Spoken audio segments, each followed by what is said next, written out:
Oke, assalamualaikum warahmatullahi wabarakatuh. Kembali lagi bersama Cok Ab di channel AADJ. Salam Pancasila, salam NKRI.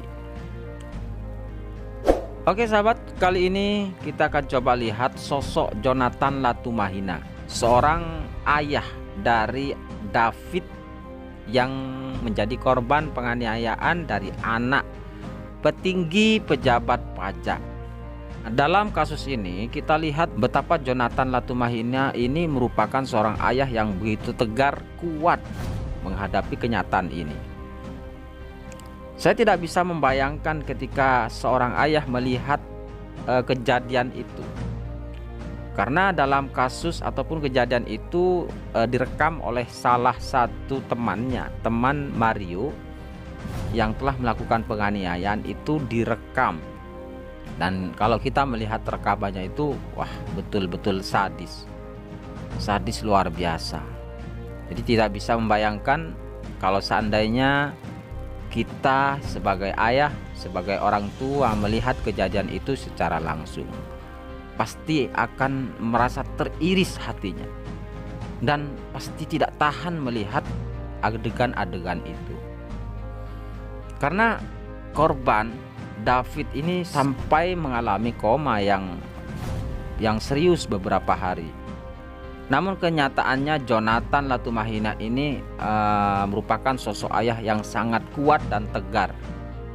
Kalau melihat tampangnya yang penuh dengan tato, leher penuh dengan tato dan juga lengan di beberapa tubuhnya juga penuh dengan tato, pasti asumsi kita dia adalah seorang yang tidak kuat menahan amarahnya. Tetapi kita lihat beliau sangat tegar sekali, sangat kuat sekali melihat kenyataan ini.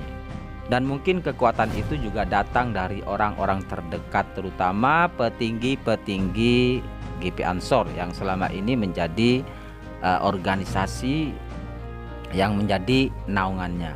Sempat kita lihat Bapak Menteri Agama juga mengunjungi, di mana beliau masih sebagai Ketua Umum GP Ansor, dan dia menyambangi Jonathan di rumah sakit, memberikan kekuatan. Sempat kita lihat dia memeluk dan juga memberikan kekuatan dan mengatakan bahwa kader Ansor merupakan anak saya juga.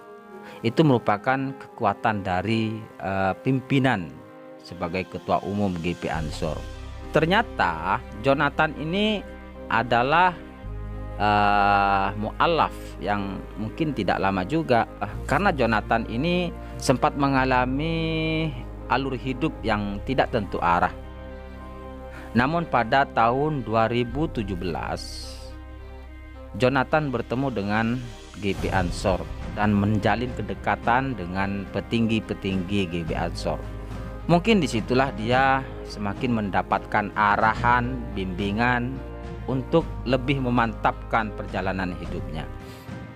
Di tahun 2018 beliau mempunyai kesempatan untuk berangkat umroh haji, dan disitulah dia mendapatkan banyak keajaiban-keajaiban yang dia rasakan, sehingga dari situ dia mungkin terbangun religiusnya di saat melaksanakan ibadah haji. Kalau kita lihat dari beberapa postingan di media sosialnya, beliau sempat menceritakan keadaan-keadaannya selama berada di kota Makkah, di mana dia merasakan keajaiban di saat dia memasuki pintu pemeriksaan. Dia sempat ragu apakah saya bisa lolos atau tidak, karena dia merasa di dalam tubuhnya banyak hal-hal yang memang dia merasa ada keraguan apakah saya bisa lolos. Tapi kenyataannya keajaiban terjadi di saat petugas pemeriksaan itu memeriksa dengan menggunakan bahasa Arab. Tapi kemudian melihat sosok Jonathan, dia langsung tersenyum dan menggantinya menggunakan bahasa Inggris. Dan alhamdulillahnya dia lolos begitu saja. Satu keajaiban sudah terjadi dan ia rasakan. Kemudian di beberapa tempat dia juga merasakan keajaiban-keajaiban. Seakan-akan di kota Mekah itu dia merasakan bimbingan-bimbingan dan naungan yang luar biasa. Dan sesuatu yang paling berkesan dia rasakan sesaat di kota Mekah, dia seakan-akan merasakan betul perlindungan orang-orang Ansor di zaman Nabi. Perlindungan kaum-kaum Ansor yang dilakukan terhadap Nabi Muhammad. Kaum Ansor yang melindungi Nabi Muhammad di saat dia hijrah dari kota Makkah menuju Madinah disambut oleh orang-orang Ansor.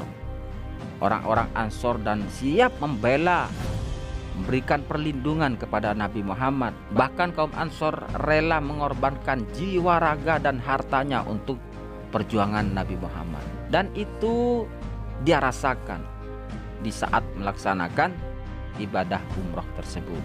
Sehingga religiusnya terbangun di saat dia berada di kota Makkah. Dan mungkin yang menjadikan itu religiusnya terbangun karena selama ini dia mempunyai hubungan dekat dengan petinggi-petinggi GP Ansor dan juga pejabat-pejabat lainnya. Kita doakan mudah-mudahan teman kita David segera pulih kembali dan kembali di tengah-tengah keluarga dalam kondisi yang sehat, kembali normal seperti semula. Dan kita doakan Mas Jonathan dengan keluarganya selalu diberikan kekuatan, ketabahan di dalam menghadapi musibah yang dia alami saat ini. Mungkin itu saja yang bisa kita sampaikan, kurang lebihnya mohon maaf. Assalamualaikum warahmatullahi wabarakatuh.